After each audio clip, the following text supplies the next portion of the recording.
But we were not the only country where leftists were having a very bad week. A quiet corner of Ireland was thrown into more immigration chaos after an American mom who expressed far left views, a mom with a 13-year-old daughter whose father had died less than a year ago, was found bludgeoned to death inside of her rented home in Ireland. And the person who is apparently her Muslim lover has allegedly skipped country. The victim is 43-year-old Janie Carney, a native of New York, who moved to County Kerry on the Emerald Isle back in 2021.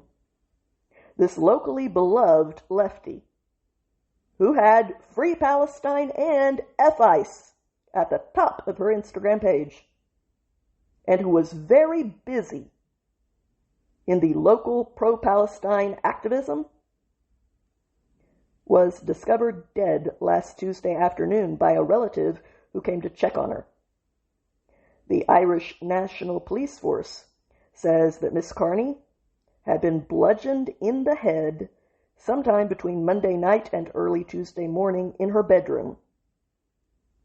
The person that they are looking for in connection with this barbarism is a Middle Eastern man in his late 20s or early 30s who reportedly first landed in France before making his way to Ireland as an asylum seeker. He hopped a bus out of the area just hours before Ms. Carney's body was found. Then he boarded a flight for Turkey at Dublin Airport.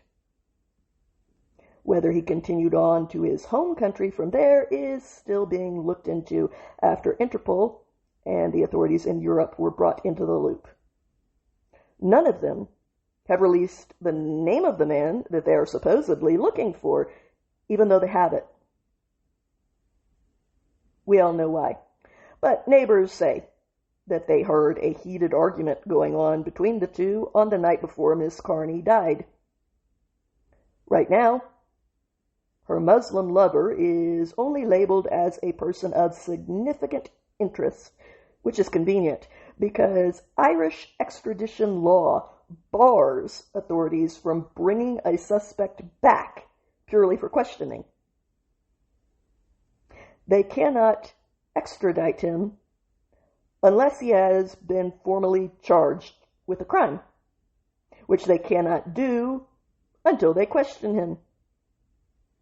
Meaning that even if this guy is tracked down, the authorities aren't going to do anything because they designed the system to ensure it. And that is why this case, on top of the terrible one that caused riots in Belfast where an immigrant tried to behead a man on the streets, is causing some political sparks to fly in a country that is tired of having its own people hamstrung in order to protect people from the third world that do not want to live according to the conventions of the civilized world. So yes, leftist policies victimized leftists too. You aren't immune to your policies, and you won't be exceptions to them. And when that happens, based off of this, and many other examples, your team will shrug their shoulders over your corpse and move on without caring, like you do.